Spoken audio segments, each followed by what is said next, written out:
Bonjour à tous. Aujourd'hui, on va se lancer dans un voyage dans le temps, pour suivre plus d'un siècle de pensée. C'est l'histoire fascinante de comment une institution ancienne, l'Église, a essayé de répondre, de parler à un monde qui, lui, changeait à toute vitesse.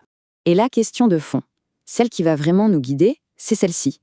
Face à tous ces bouleversements, les révolutions industrielles, les guerres mondiales, les crises économiques, est-ce que l'Église s'est tue? Est-ce qu'elle est restée silencieuse? Ou est-ce qu'elle a pris la parole? Eh bien, la réponse, elle commence en 1891. Et c'est cette histoire, cette sorte de longue conversation avec le monde, qu'on va dérouler maintenant ensemble. Alors, on y va.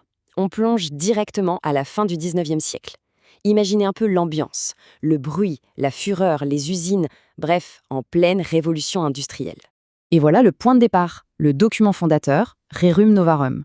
En 1891, donc, le pape Léon XIII sort ce texte, et c'est un texte qui va vraiment poser les fondations de tout le reste.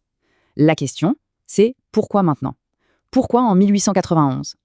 Il faut dire que le contexte était carrément explosif. D'un côté, on avait des richesses qui s'accumulaient de manière indécente, et de l'autre, la misère noire des masses ouvrières. Le pape lui-même parlait d'un redoutable conflit. Clairement, l'Église ne pouvait plus faire comme si de rien n'était. Alors, qu'est-ce qu'il y a dedans, dans ce fameux texte? Ce qui est super intéressant, c'est la recherche d'un équilibre. D'un côté, oui, le texte défend la propriété privée face au socialisme révolutionnaire, mais de l'autre, et c'est capital, il affirme haut et fort le droit des travailleurs à un salaire juste. On rejette l'idée de la lutte des classes, on préfère parler de collaboration, et tout ça, ça repose sur un socle, un principe fondamental, la dignité de la personne humaine. Bon, on avance dans le temps. Le problème, ce n'est plus juste l'usine du quartier. Le XXe siècle arrive avec son cortège de crises mondiales, et ça va forcer la doctrine à voir beaucoup, beaucoup plus large. Regardez cette frise.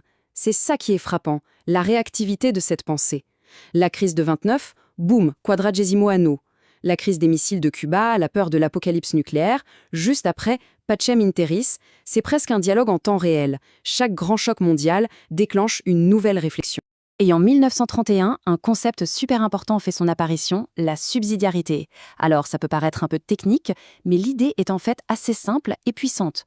En gros, un échelon supérieur, comme l'État, ne doit pas s'occuper de ce qu'un plus petit groupe ou une personne peut très bien faire tout seul. C'est un principe qui défend l'autonomie, l'initiative locale, une sorte de rempart contre un État qui voudrait tout contrôler. Ce tableau, il résume parfaitement le changement d'échelle. C'est comme un zoom arrière. En 1891, on regardait les problèmes à l'intérieur d'un pays. Mais en 1967, avec Populorum Progressio, le champ s'est complètement élargi. Maintenant, la question, c'est la justice entre les nations. C'est ce fossé qui se creuse entre les pays riches et les pays pauvres. Et là, on a la phrase choc de cette période, signée Paul VI. Elle met le doigt sur un lien crucial, celui entre l'économie et la paix. L'idée est simple, pas de paix durable dans le monde sans une vraie justice économique. Le sous-développement, ce n'est pas juste un problème économique, c'est une bombe à retardement pour la paix mondiale. On continue notre voyage, fin du XXe siècle. Après avoir parlé des grandes structures, des nations, l'attention se déplace, elle se resserre. On va s'intéresser de plus près à l'individu, à l'expérience du travailleur, et on va commencer à comprendre que l'injustice, parfois, elle est inscrite dans les systèmes eux-mêmes. C'est une période fascinante, marquée par la chute du mur de Berlin, la fin de la guerre froide, et la grande figure intellectuelle de ce moment, c'est Jean-Paul II. C'est lui qui va vraiment creuser la question du travail et analyser les racines profondes des inégalités, et il le fait pile au moment où tout le monde pense que le capitalisme a gagné la partie. Et là, attention, il y a un changement de perspective qui est absolument crucial. On nous dit que le travail, ce n'est pas juste une marchandise. Ce n'est pas qu'une question de chiffres, de production ou de capital. Non, c'est d'abord et avant tout une activité humaine. C'est un lieu où la personne peut se réaliser, s'accomplir. En clair, la dignité du travailleur passe avant le profit. C'est ce qu'on appelle la dimension subjective du travail.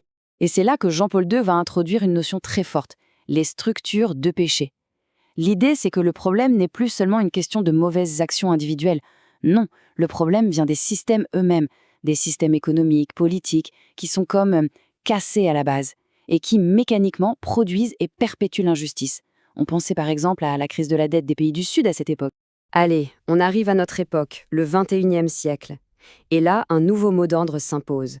Tout est lié.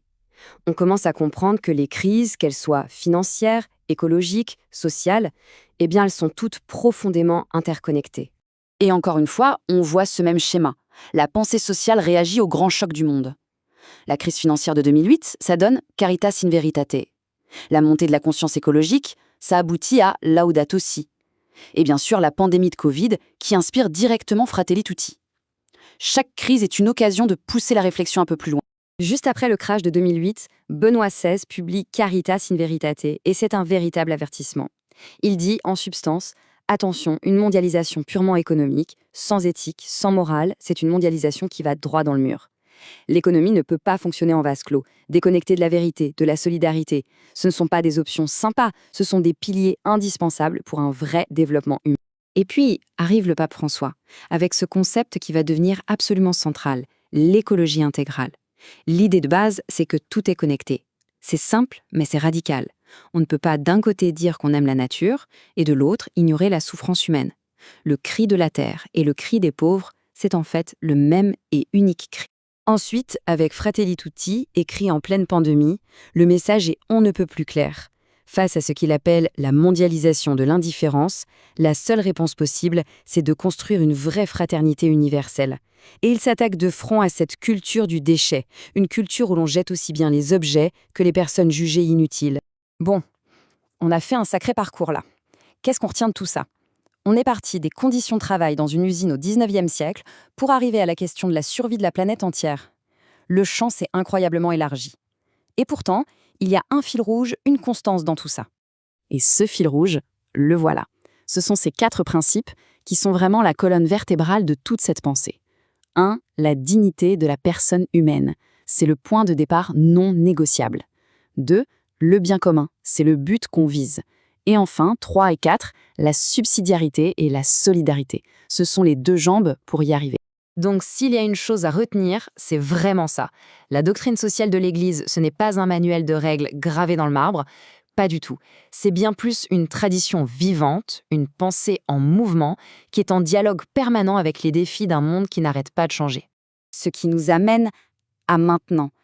Et à demain, aujourd'hui, on est face à des révolutions, comme l'intelligence artificielle, qui sont peut-être aussi profondes que la révolution industrielle à l'époque. Alors la question reste ouverte. Quel sera le prochain chapitre de cette histoire ? Quelle sera la prochaine réponse ? Une chose est sûre, l'histoire est très loin d'être finie.